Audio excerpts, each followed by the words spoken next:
दोस्तों, जय हिंद। जैसा कि आपने थंबनेल में देख ही लिया होगा कि इस वीडियो में हम एनटीपीसी 2019 सीबीटी 1 में जितने भी क्वेश्चन मतलब पूछे गए थे, जितने भी पेपर्स हुए थे अलग अलग शिफ्ट में, उसके हम प्रीवियस ईयर्स क्वेश्चन डिस्कस करने वाले हैं। और ये प्रीवियस ईयर्स क्वेश्चन की ये पहली वीडियो होने वाली है।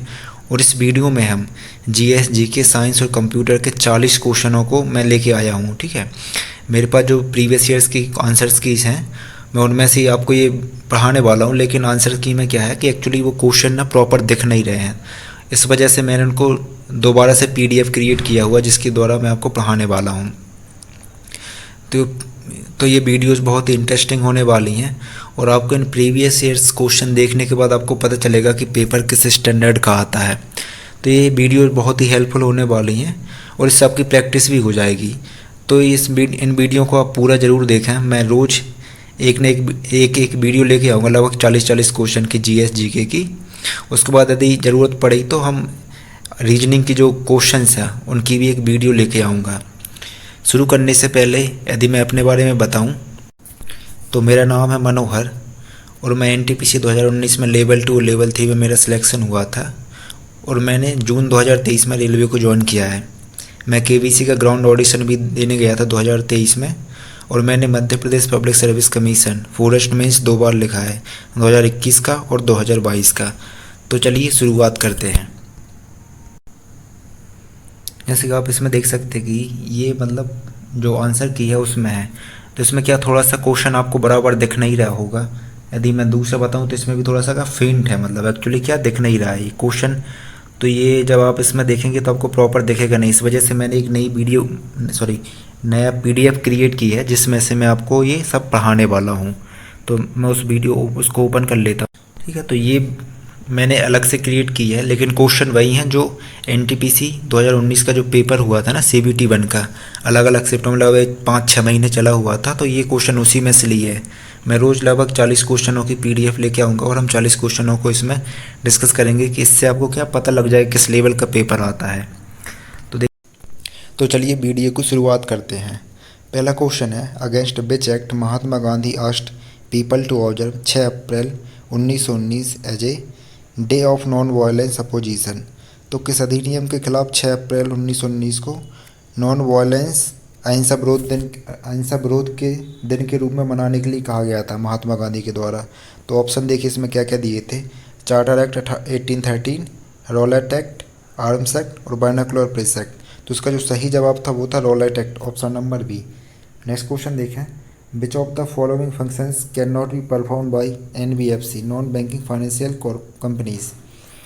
तो एनबीएफसी द्वारा निम्नलिखित में से कौन सा कार्य नहीं किया जा सकता। तो इसमें 4 ऑप्शंस थे, कौन सा कार्य नहीं किया जा सकता।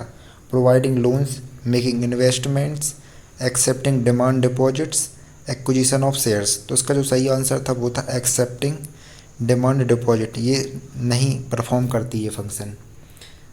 नेक्स्ट क्वेश्चन ये आया था रिजर्व बैंक ऑफ इंडिया से। था reserve bank of India was established in. तो ये तो सरल सा क्वेश्चन है, जो पढ़े थे उनको सबको पता ही रहता है, लेकिन ऑप्शन में क्या क्या था, 1935, 1947, 1650, 1919। तो इसका जो सही आंसर है वो है 1935। आरबीआई से क्वेश्चन बहुत पूछे जाते हैं, एक बार आरबीआई को थोड़ा सा आप जरूर पढ़ के जाना पेपर देने से पहले।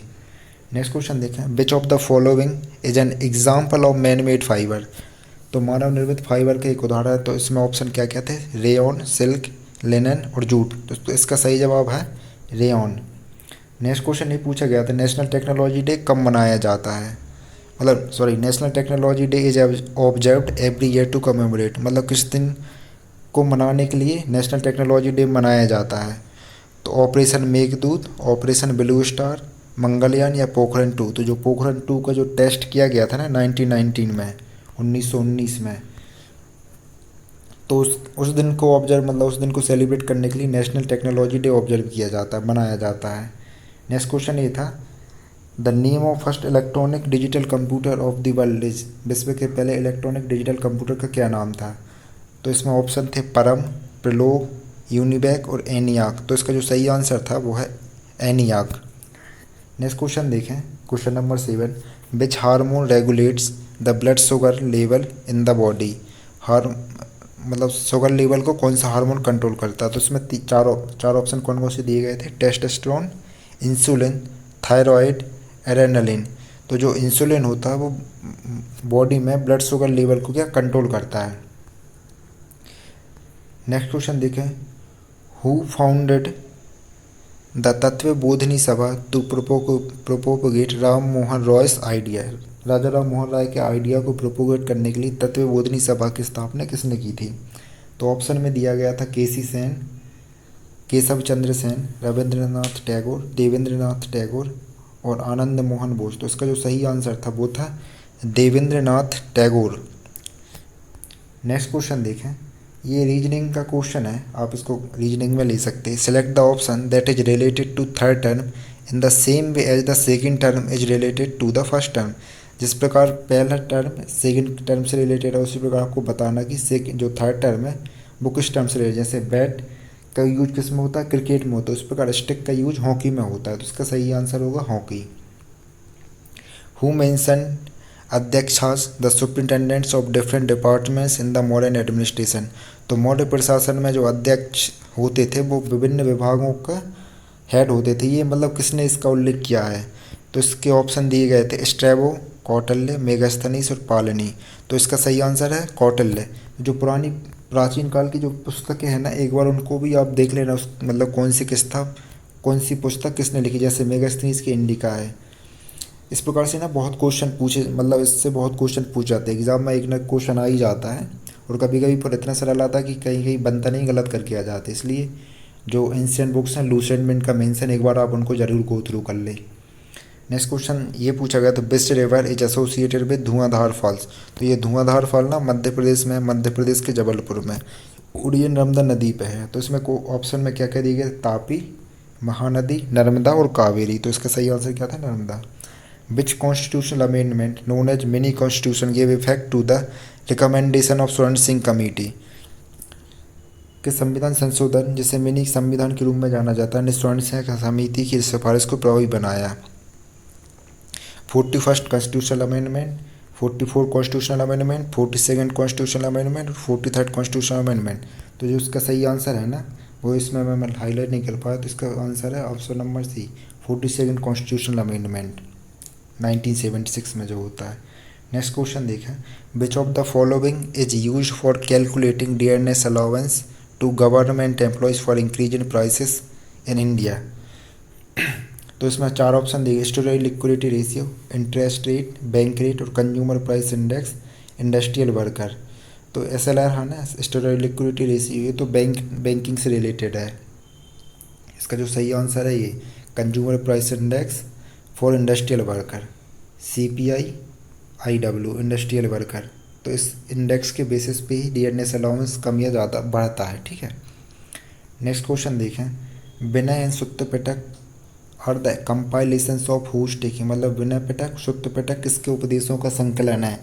तो इसके चार ऑप्शन दिए गए थे, गौतम बुद्ध, गुरु गोविंद सिंह, ऋषभदेव, महावीर जैन। तो इसका सही आंसर है गौतम बुद्ध है। ये तो आपने पढ़ा होगा, बौद्ध मतलब यदि आपने कल्चर थोड़ा सा भी पढ़ा होगा ना, हिस्ट्री थोड़ी सी पढ़ी होगी तो आप ये सब क्वेश्चन सरल है बन जाएगा। यदि आपने लूसेंट पढ़ी है तब भी आप इसको कर सकते हैं। The concept of Bodhisattva is associated. फिर ये क्वेश्चन आ गया, ये भी बौद्ध धर्म से संबंधित है। बौद्ध धर्म से बहुत क्वेश्चन पूछा तो इसको एक बार आप जरूर पढ़ के जाना। तो इसमें ऑप्शन क्या क्या दिए गए थे, जैनिज्म, सिक्किज्म, महायान बुद्धिज्म और हीनयान बुद्धिज्म। तो ये रिलेटेड है महायान बुद्धिज्म से। बुद्धिज्म की दो अलग अलग शाखाएं, हीनयान और महायान। नेक्स्ट क्वेश्चन देखें, whose reign saw the largest extension of Delhi sultanate. मतलब किसके शासनकाल में दिल्ली सल्तनत का सबसे बड़ा एक्सटेंशन, मतलब किस शासक ने सबसे ज़्यादा शासन किया। आप क्वेश्चन को समझिए। तो इसके ऑप्शन में क्या क्या दिया गया था, मोहम्मद बिन तुगलक, अलाउद्दीन खिलजी, सिकंदर लोदी और गयासुद्दीन बलबन। तो इसका जो सही आंसर है वो क्या है, मोहम्मद बिन तुगलक। मोहम्मद बिन तुगलक ने सबसे ज़्यादा टाइम काल तक शासन किया दिल्ली सल्तनत में। नेक्स्ट क्वेश्चन देखें, which among the following is not a property of colloids. निम्नलिखित में से कौन सा कोलॉइड का गुण नहीं होता। तो ये क्वेश्चन ना भाई 9th या 10th क्लास की जो NCERT है ना साइंस की, उसमें कोलॉइड्स, सॉल्यूशन, सस्पेंशन से क्या होते हैं, तो ये सब चीज़ें बहुत ही अच्छे से मेंशन की हैं, उसमें प्रॉपर्टीज़ भी लिखी है। यदि आप वो किताब को पढ़ लेंगे तो आपका साइंस का काम वहाँ से हो जाएगा। तो इसमें पहले ऑप्शन में क्या क्या दिया था, colloids can not scatter a beam of light passing through it. ऐसा नहीं है, कोलाइड स्कैटर करते हैं। जैसे चाक को यदि आप मिला के पानी में मिलाएं तो यदि आप जैसे इसमें से लाइट पास करेंगे ना, तो जो लाइट का जो पाथ है वो विजिबल होता है ना, तो ये स्कैटर करते हैं। एक कोलाइड इज हेट्रोजीनियस मिक्सचर होता है, they do not settle down when they left undisturbed due to too small size, individual particles can not be seen with naked eyes. तो इसका जो सही आंसर था ना वो तो यही था, colloid can not scatter a beam of light. Next question देखें, by ucoin has introduce the first Indian platform regarding wholesale trading for. तो ये ना ये न्यूज़ वाला मतलब वो है, ये करंट का क्वेश्चन था जब उस टाइम ये न्यूज़ में था। तो ये ना क्रिप्टो करेंसी के रिगार्डिंग ये प्लेटफॉर्म था, इंडियन प्लेटफॉर्म था। नेक्स्ट क्वेश्चन देखें, the device that uses ultrasonic waves to measure the distance direction and speed of under water object is called. तो इस डिवाइस को हम सोनार बोलते हैं। जैसे इसमें ऑप्शन में क्या क्या दिया था, सोनार, रेडार, सीआरओ, मेजर। तो सोनार तो हम मतलब ये सब हर ही क्लास में पढ़ाते हैं, साइंस की किताब में देखेंगे तो 8वीं या 9वीं की किताब में भी ये मिल जाती है साइंस।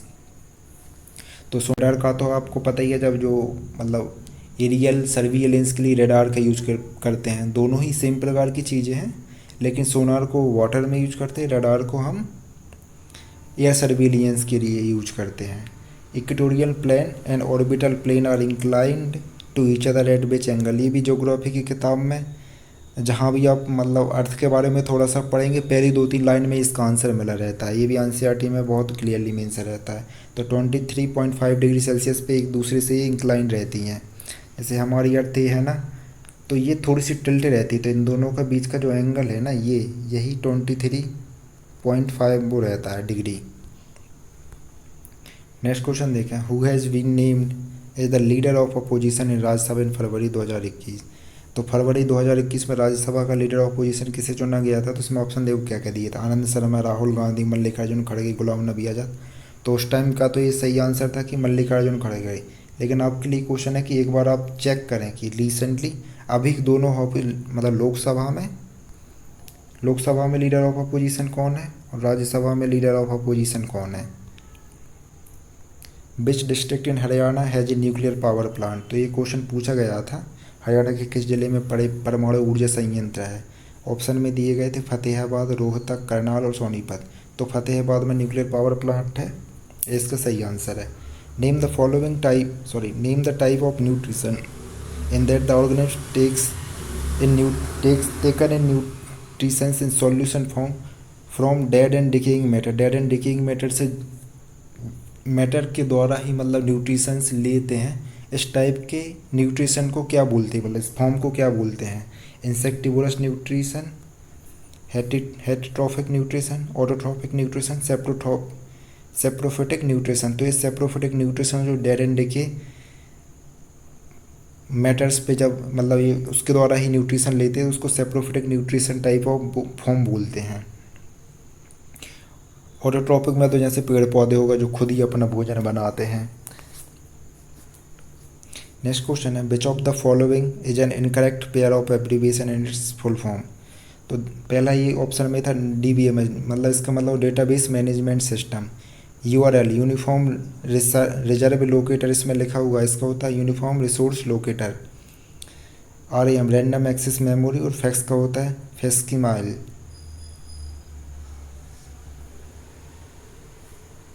नेक्स्ट क्वेश्चन देखें, which among the following ports in India has been renamed as Deendayal port.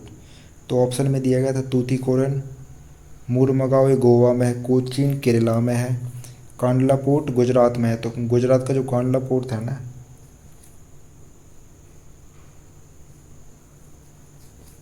Kandla port का नाम ही दीनदयाल पोर्ट किया गया है। Select the option that shown the correct match of an organisation and its headquarter. तो एक organisation दिया गया, उसका हेडक्वार्टर कहाँ है वो इसमें पूछा हुआ, जो करेक्ट मैच है। इंटरपोल का फुल फॉर्म होता है इंटरनेशनल पुलिस। इसका बोला है कि वाशिंगटन DC में, तो ये गलत है, वाशिंगटन DC नहीं है, ये फ्रांस के लिन करके एक सिटी है ना, वहाँ पे है इंटरपोल का। वर्ल्ड हेल्थ ऑर्गेनाइजेशन का पेरिस में है, ऐसा ये बोल रहा है। ESRO का ब्रसेल्स में है। गट जनरल एग्रीमेंट ऑन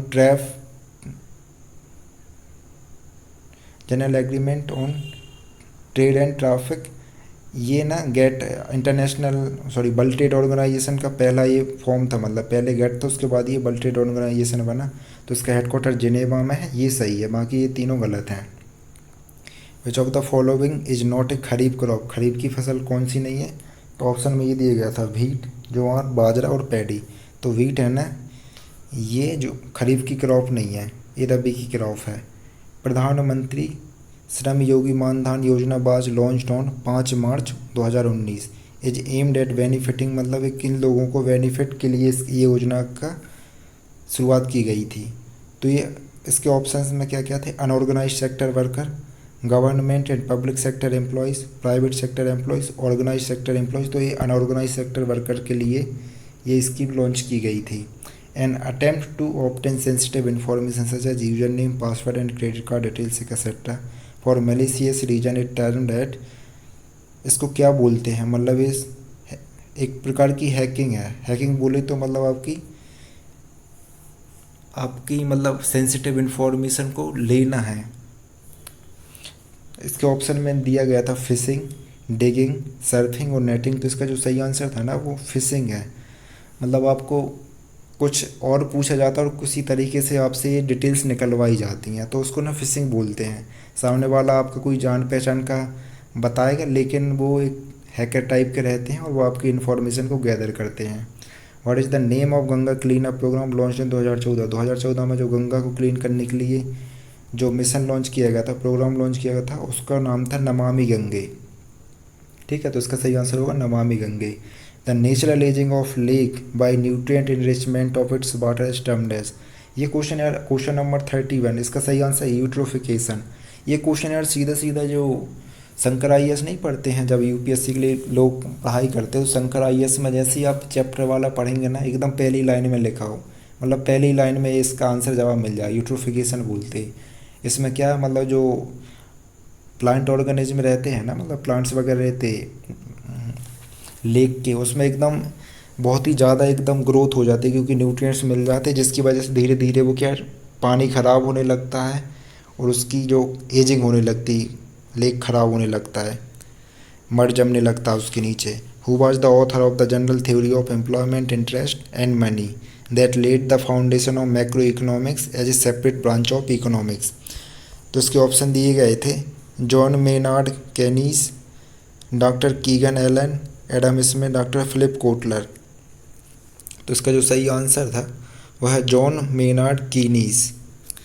थोड़ा सा ना इकोनॉमिक्स के लिए भी आप थोड़ा सा लूसेंट को रेफ़र कर सकते हो, उसका यदि आप पूरा नहीं पढ़ पा रहे हैं। वैसे तो आपको पूरा पढ़ना चाहिए, लेकिन यदि आप नहीं पढ़ा, थोड़ा सा इंट्रो पढ़ के जाएंगे ना, बेसिक उसमें से भी 2-4 क्वेश्चन आते तो बन जाते हैं, एकदम इतना ज़्यादा टफ नहीं रहता। नेक्स्ट क्वेश्चन है who was the 4th president of India, Bharat के 4थे राष्ट्रपति कौन थे? तो ये VV गिरी थे, वराहगिरी वेंकटगिरी, ये 4थे राष्ट्रपति थे भारत के।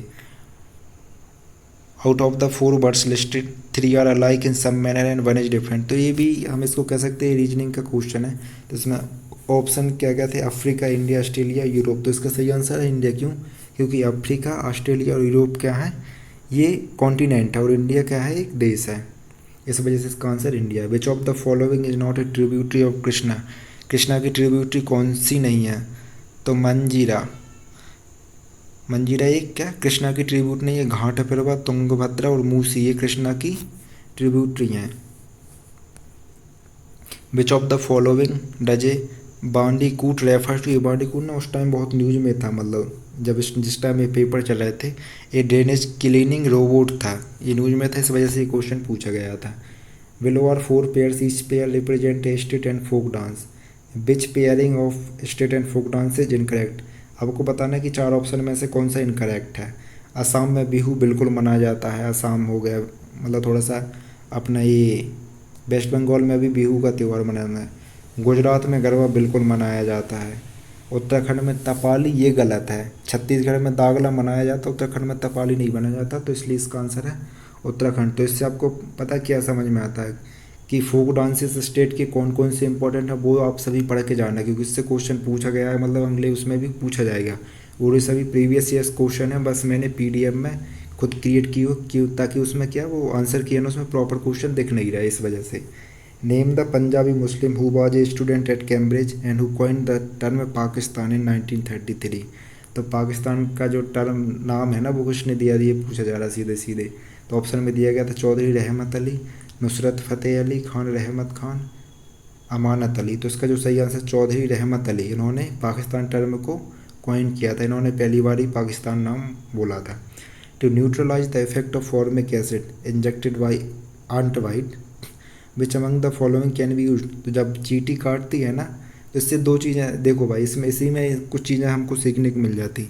जब चींटी काटती है तो वो क्या रिलीज़ करती है, फॉर्मिक एसिड डालती है, ठीक है। उसको कभी कभी क्या मेथनोइक एसिड भी बोलते हैं। चींटी के काटने से क्या फॉर्मिक एसिड वो रिलीज़ करती है, जिसकी वजह से हमको क्या बर्निंग सेंसेशन फील होता है।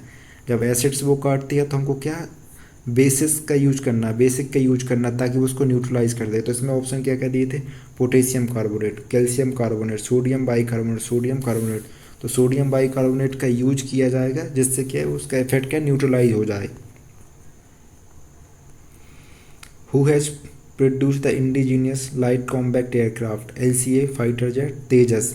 तो तेजस को किसने बनाया, तो इसमें ऑप्शन में दिए गए थे Hindustan aeronautics limited, Bharat dynamics limited, India aeronautics limited, Hindustan dynamics limited. तो इसका जो सही आंसर था ना, Hindustan aeronautics limited, Hindustan aeronautics limited ने HAL ने इसको LCA लाइट कॉम्बैक्ट एयरक्राफ्ट तेजस को बनाया था। ये उस टाइम बहुत न्यूज़ में था, इसलिए ये क्वेश्चन भी करंट का था, तो ये क्वेश्चन आया हुआ। तो ये 40 क्वेश्चन है। मैं रोज़ 40 क्वेश्चन की PDF बना के लेके आऊँगा और आपके लिए एक वीडियो बनाऊँगा।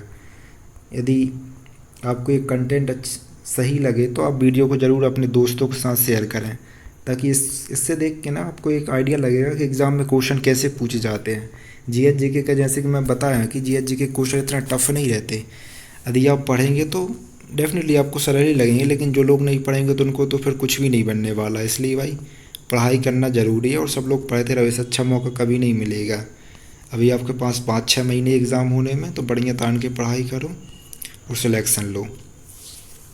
तो चलिए इसी के साथ इस वीडियो को हम ख़त्म करते हैं। जय हिंद।